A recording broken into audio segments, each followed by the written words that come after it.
اساتذہ حضرت علامہ مولانا محمد صابر علی صاحب، میں گزارش کرتا ہوں کہ وہ اس پر اپنے موقف کا اظہار کریں۔ بسم اللہ الرحمن الرحیم۔ جو کلپ ہمارے سامنے آیا ہے اس میں حضرت ہند رضی اللہ تعالی عنہا کی ہی تنقید سے شان نہیں کی گئی، بلکہ ایک سنی صحیح العقیدہ عالم دین کی بھی توہین کی گئی، اس کو برے القاب کے ساتھ یاد کیا گیا۔ میرے خیال میں یہ اسی سلسلے کی ایک کڑی ہے جس سلسلے میں اس سے پہلے اس گروہ نے یا اس گروہ کے سربراہ نے حضرت سیدنا عبداللہ ابن عمر رضی اللہ تعالی عنہما کی بے ادبی کی، سیدہ ام المومنین عائشہ الصدیقہ رضی اللہ تعالی عنہا کی بے ادبی کی، اور ڈھکے چھپے الفاظ میں سیدنا علی المرتضی کرم اللہ وجہہ الکریم کی بھی بے ادبی کی گئی۔ اور مجھے یہ خدشہ ہے کہ حضرت ہند سے اب یہ شروع ہونے والا سلسلہ یہاں رکے گا نہیں، اس سے حضرت ابو سفیان تک یہ لوگ پہنچیں گے، پھر حضرت امیر معاویہ تک پہنچیں گے رضی اللہ تعالی عنہما، پھر حضرت عثمان تک پہنچیں گے، کڑی سے کڑی ملائیں گے جو ان کا طریقہ ہے، پھر حضرت عمر تک پہنچیں گے، خالد بن ولید، اور بہت سارے صحابہ جو ہیں وہ ان کی اس لائن میں آئیں گے۔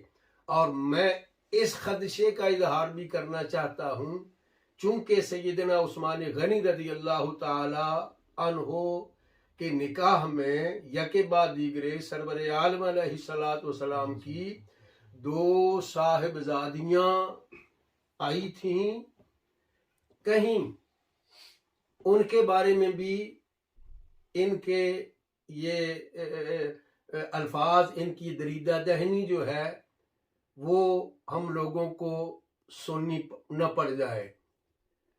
میں یہ سمجھتا ہوں یہ لوگ تو شاید باز نہیں آئیں گے، البتہ ہمیں اہل سنت و جماعت عوام کو ان کے شر سے محفوظ رکھنے کے لیے، بچانے کے لیے ہر طرح کا قدم اٹھانا چاہیے، ہر طرح کی کوشش کرنی چاہیے۔ اور آج اس سلسلے میں حیرت کی بات ہے، کیا حضرت ہند رضی اللہ تعالی عنہا کو رسول اللہ علیہ السلام نے معاف نہیں فرما دیا تھا؟ میرا سوال ہے، نوٹ کریں۔ اور جس کو رسول اللہ علیہ السلام معاف فرما دیں، کیا اس کو اللہ معاف نہیں فرماتا؟ تمہیں اللہ رسول کی معافی پر کوئی اعتماد نہیں ہے؟ اللہ رسول کی بات ماننے کے لیے تم لوگ تیار نہیں ہو، آمادہ نہیں ہو؟ اور اگر یہی بات ہے کہ اسلام لانے سے پہلے کے جو ان کے برے افعال ہیں، گناہ کے کام ہیں، ان کو لے کر کے پھر ان کی تنقید سے شان کرنی ہے، تو مجھے بتائیے حضرت عمر رضی اللہ تعالی عنہ کے بارے میں آپ کیا کہو گے؟ حضرت خالد ابن ولید کے بارے میں کیا کہو گے؟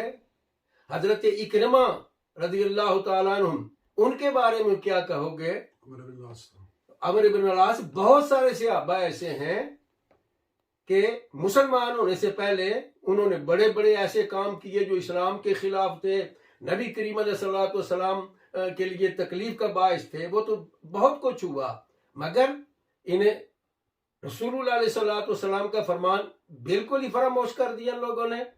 حضور نے کیا یہ نہیں فرمایا کہ حج بھی بندے کے پچھلے تمام گناہوں کو ساکت کر دیتا ہے، اور مسلمان ہونا بھی بندے کے پچھلے سارے گناہوں کو صاف کر دیتا ہے؟ اسلام لانے کے بعد اس کی نئی زندگی اور نیا عمل شروع ہوتا ہے۔ کیا یہ رسول اللہ علیہ السلام کا فرمان شریف نہیں ہے؟ اور مجھے حیرت یہ کلپ دیکھ کے اس وقت بھی ہوئی کہ جب وہ جو بولنے والا تھا سٹیج کے اوپر، اس نے سیدہ ہند کا لفظ کہا، یعنی نقل کیا کسی کی طرف سے، تو عرفان شاہ صاحب کانوں کو ہاتھ لگا رہے ہیں۔ یہ دیکھ سکتے ہیں، ساری دنیا نے دیکھا اس کو، اب بھی جو جس کا جی چاہے دیکھے۔ اس نے سیدہ ہند کا لفظ کہا ہے، اور وہ بھی آپ نہیں کہہ رہا، اپنی طرف سے نہیں کہہ رہا، کسی کی کا کہا ہوا اس کو وہ نقل کر رہا ہے۔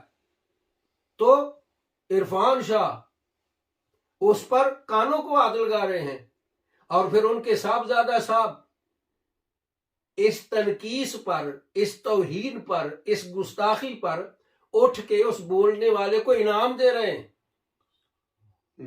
انعام دے رہے ہیں۔ نعوذ باللہ من ذالک۔ ہم پوچھنا چاہتے ہیں کہ یہ کیا میسج دے رہے ہو اہل سنت کو؟ مسلمانوں کو کیا سبق پڑھا رہے ہو؟ رسول اللہ علیہ السلام کے صحابہ سے برگشتہ کرنے کی کوشش کر رہے ہو۔ پھر ہمیں کہا جاتا ہے جی اہل بیت کے گستاخ ہے۔ ہماری طرف سے اہل بیت پاک کے گستاخوں پر لعنت ہے۔ ہم اہل بیت پاک کے گستاخوں پر لعنت بھیجتے ہیں، اور جو صحابہ کا گستاخ ہے ہماری طرف سے اس پر بھی لعنت ہے۔